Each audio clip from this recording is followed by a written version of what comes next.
harga des 7 enfants algériens vers l'Espagne dans des conditions dignes d'un film de Hollywood. Sur le plan moral, sur le plan de l'éthique, sur le plan politique, c'est un désastre. Tout le monde sur les réseaux sociaux se dit mais pourquoi? On a tous envie de partir. Il y a un désir de départ, un désir où tout le monde veut partir. Pourquoi? La Tunisie et le Maroc sont des pays beaucoup plus pauvres. On n'a pas vu des gamins tunisiens et des gamins marocains voler des bateaux et partir. Je vais vous montrer une vidéo. Je préfère un témoignage de quelqu'un, d'un harraga. فاهم لي انت خلصت 120 مليون. واه انا خلصت 120 مليون ما نكذبش عليك ما ندمتش عليها. مليحه خير من البلاد، لقي باش علاش بلاد راه فيها غير الحبس. هنايا في فرنسا ما عندناش غير الوالدين وصاي. هذا خويا في البلاد قادر غير حاجه صغيره يديوك بعامين. Témoignage vivant. Les jeunes algériens pourquoi ils aiment قال لك المحبس غير في الجزائر واش دير حاجه تخلص عليك في الحبس. C'est pas un état de droit. On peut aller en prison pour n'importe quoi, la justice n'est pas indépendante, les lois sont liberticides. Depuis 2019, on remarque quoi? Des familles entières, des femmes enceintes, des familles avec leurs enfants et des enfants tout seuls. Il n'y a pas que la question de la pauvreté, c'est la question de la liberté. Ils savent très bien que c'est pas le paradis, mais ils viennent ici, ils sont certains qu'ils sont libres, qu'ils ne finiront pas en prison. Ces jeunes-là sont abandonnés à leur triste sort, donc ou la prison ou la harga. C'est une prison à ciel ouvert, l'Algérie. C'est une prison, devenue une prison à ciel ouvert. Et maintenant, dans une prison, on cherche quoi? À s'évader. La harga des 7 enfants algériens vers l'Espagne dans des conditions dignes d'un film de Hollywood et d'une série de Netflix a créé un effet de choc en Algérie. Et tout le monde réfléchit. Au moins ce drame, parce que même si ces enfants sont arrivés sains et saufs, ils se portent bien, ils sont hébergés par les autorités espagnoles, soignés par les autorités espagnoles, qui protègent les mineurs non accompagnés, qui protègent les droits des enfants, etc. Ça reste, même si c'est un exploit incroyable sur le plan technique, sur le plan moral, sur le plan de l'éthique, sur le plan politique, c'est un désastre pour l'Algérie, son image. Mais bon, au moins ce désastre nous incite à réfléchir. Et depuis 24 heures, je vois, tout le monde sur les réseaux sociaux se dit, mais pourquoi? On a tous envie de partir. Même celui qui a dénoncé, celle et celui, même l'Algérien et l'Algérien qui a dénoncé la prise de risque extrêmement élevée de ces 700 enfants, au fond, il les comprend, il se dit, moi aussi j'aurais aimé partir. Il y a un désir de départ, un désir où tout le monde veut partir. Pourquoi? Pourquoi et comment résoudre ce problème? C'est pas à moi, bien sûr, un journaliste simple, mortel, de vous proposer des solutions définitives. Ce serait prétentieux de ma part, et surtout malhonnête de ma part de vous dire, moi j'ai la solution parce que je propose. Personne n'a la solution parce que la solution n'est pas individuelle. La solution, elle est collective. Il y a un mal-être, il y a un malaise, il y a un problème collectif qui s'explique par un effort, une solution collective. Maintenant, est-ce que c'est lié uniquement à la pauvreté? Est-ce que c'est lié uniquement à la détresse sociale? Est-ce que c'est lié uniquement à la mauvaise qualité de vie? Pas vraiment, pas du tout. Il y a des pays encore beaucoup plus graves, beaucoup plus pauvres que l'Algérie, mais on n'a pas vu des enfants partir tout seuls, non accompagnés, qui traversent toute la Méditerranée. La Tunisie et le Maroc sont des pays beaucoup plus pauvres. On n'a pas vu des gamins tunisiens et des gamins marocains voler des bateaux et partir. On n'a pas vu des gamins égyptiens, on n'a pas vu des gamins sénégalais, mauritaniens. Allons-y doucement mais sûrement. Je vais vous montrer une vidéo. Je préfère un témoignage de quelqu'un, d'un harraga lui-même qui a pris le risque de venir jusqu'ici. On parle mieux que moi. جيت سارع. سارع. كيفاش جيت انت؟ جيت سارع. جيت سارع. سارع. وشحال خلصت؟ خلصت 120. جيت انا ولد عمي. 120 مليون. 120 مليون. صحيت انا السوجي تاع اليوم جيتو كاع بوطي نتوما. صحيت كاع سارع كاع مع بعض. كل واحد كيف مخلص. معليش صح دوك باش برك نديرو السوجي تاع اليوم. اسكو كي خلصت 120 مليون ندمت ولا ما ندمت؟ دوك كي جيت لحقت لهنايا شفتك عايش في اوروبا كذاك شفت واش كاين واش ما كاش اللي واحد ما يبكي عليك. كاين غير انت وانت. شوف دوك فاهم لي انت خلصت 120 مليون. انا خلصت 120 مليون ما نكذبش عليك ما ندمتش عليها. علاش في ميزك؟ لكن باش كي جيت لهنايا شفتها كيما كنت ماشي كيما تمنيتها بصح الحمد لله يا ربي مليحه خير من البلاد. لقي باش علاش بلاد راه فيها غير الحبس. هنايا في فرنسا ما عندناش غير الوالدين وصاي. هذا اسمع لي دوك انا نقاطعك باسكو انا نحب كي نهضر. كاين عباد يقولوا لي تقاطع بزاف بصح انا نحب ندير ديبا. قلت لي البلاد فيها غير الحبس. دوك ما امبوسيبل تكون قاعد في الحومه. كاين جيت انا باللي خويا في البلاد قادر غير حاجه صغيره يديوك بعامين. كيفاش جيت نتايا؟ Témoignage vivant.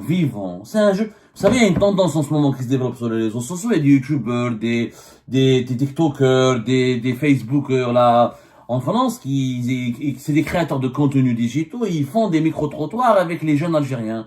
Voilà, ça fait du buzz, c'est un sujet. En fait, la harga alimente, les préoccupations, alimente le débat public en Algérie depuis 4 ans.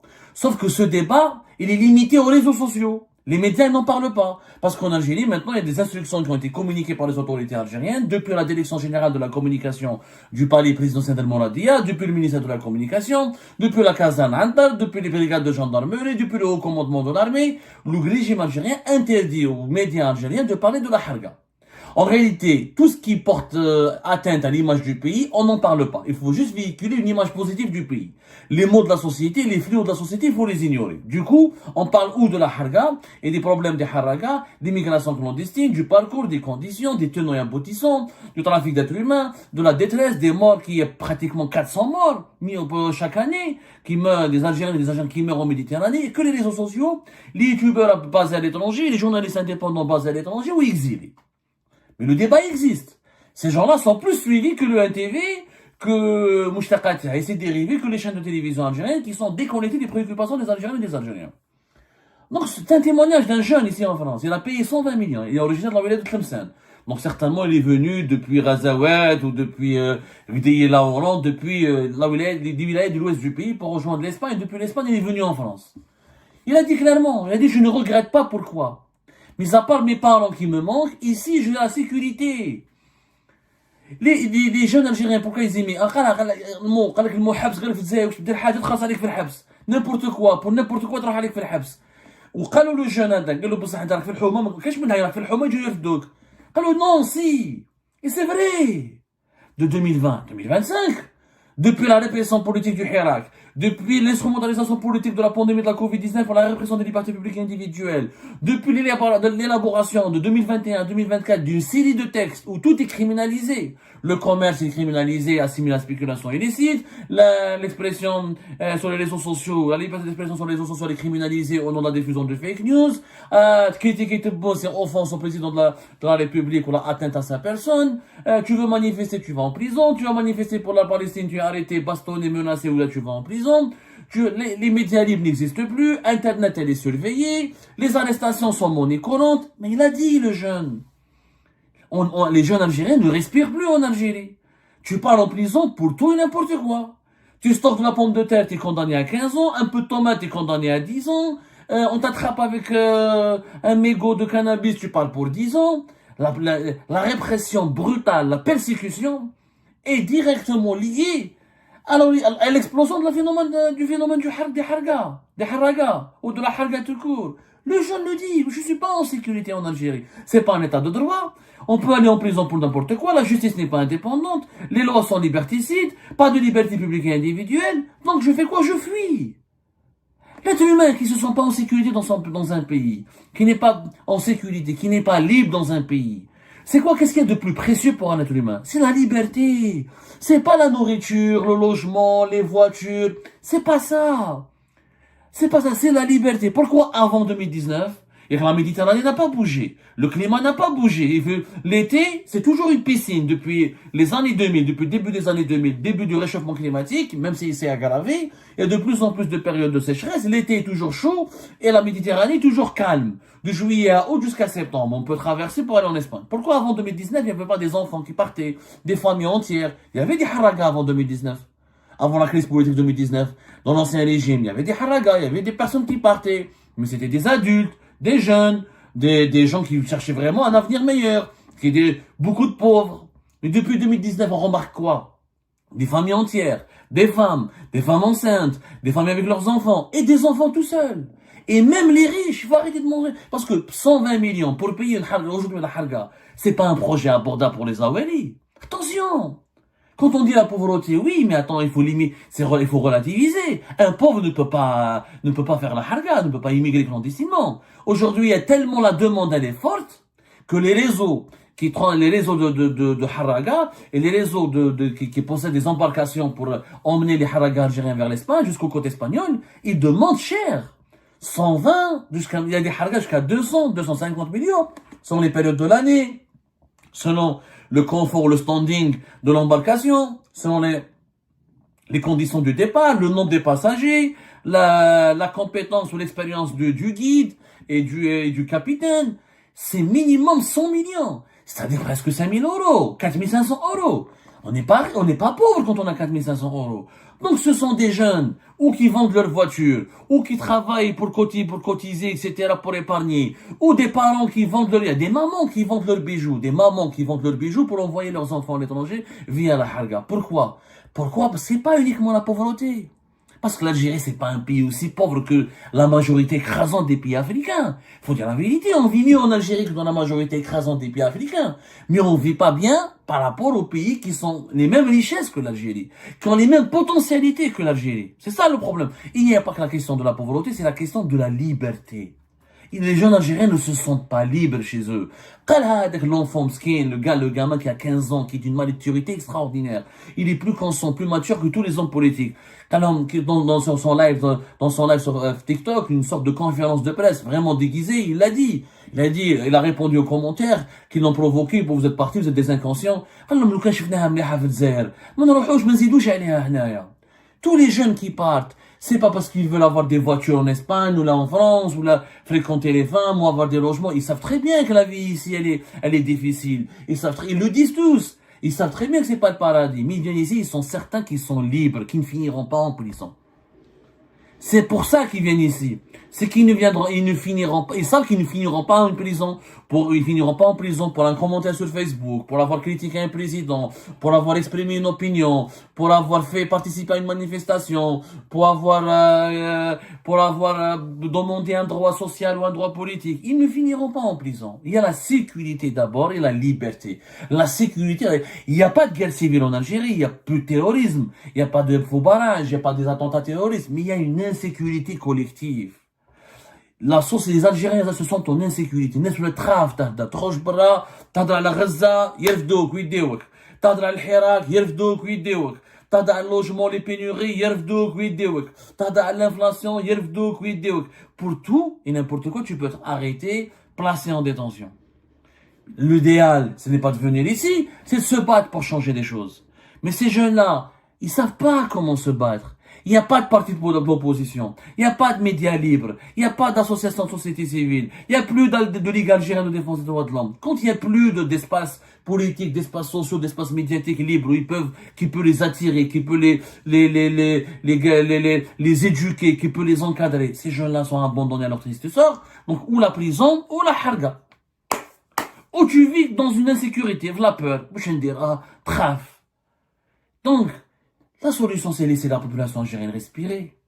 Faut laisser la population respirer, faut laisser les Algériens respirer, leur laisser s'exprimer, que les journalistes exilés puissent rentrer, qu'on fasse des émissions de télévision, on invite ces jeunes, on fasse des reportages, au lieu que le Khabar fait un article pour insulter, diaboliser, accuser de traîtres les Algériens qui parlent de ce scandale des enfants haraga. Ils devraient autoriser le Khabar, on devrait permettre à le Khabar et d'autres médias algériens d'aller faire des reportages à Bourj el-Bahri, à la Pérouse, aller sur place, parler avec les enfants dans les quartiers, les entendre, les écouter, leur donner la possibilité de s'exprimer. Quand un être humain n'arrive plus à s'exprimer, n'arrive plus à communiquer, il n'a plus de dignité.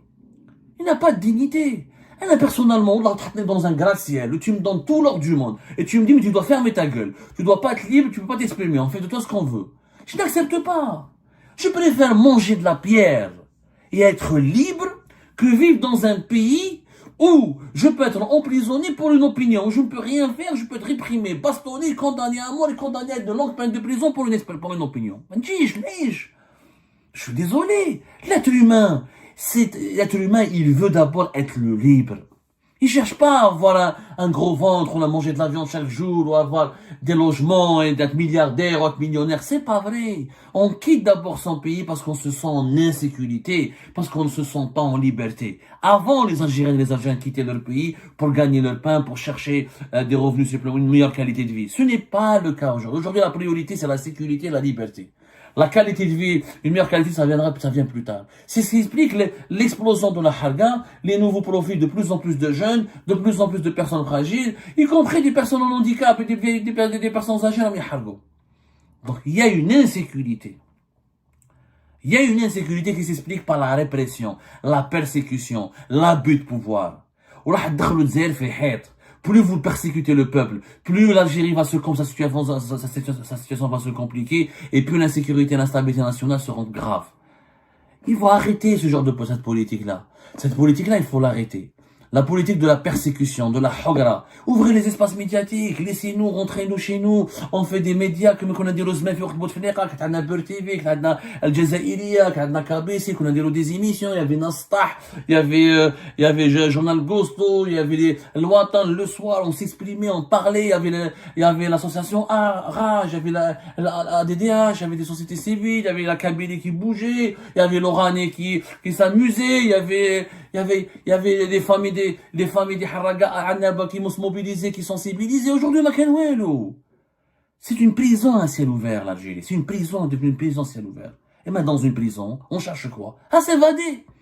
Quand vous mettez tout le monde en prison, il est légitime qu'un être humain cherche à s'évader. Tant que les dirigeants algériens ne comprennent pas que leur politique est en train de pousser une grande partie du peuple à partir, et ça va s'aggraver de jour en jour, tant qu'on ne change pas de politique. Et ben voilà, c'est la fin de cette vidéo. Je vous remercie toutes et tous, comme d'habitude, pour avoir suivi la vidéo jusqu'à la fin. N'oubliez pas de nous laisser vos commentaires et vos réactions sur le sujet de cette vidéo et de partager le contenu si ça vous intéresse. Et je tiens toujours à remercier nos abonnés et les personnes qui réagissent de façon régulière sur nos vidéos et qui nous suivent et qui nous laissent des commentaires. Donc merci beaucoup pour votre dynamisme et pour votre sens de partage et de discussion. Donc voilà, sans vous, ce contenu n'a pas vraiment de valeur sans cette communauté qui ne cesse de s'accroître. Donc merci beaucoup et à la prochaine dans une nouvelle vidéo. Au revoir.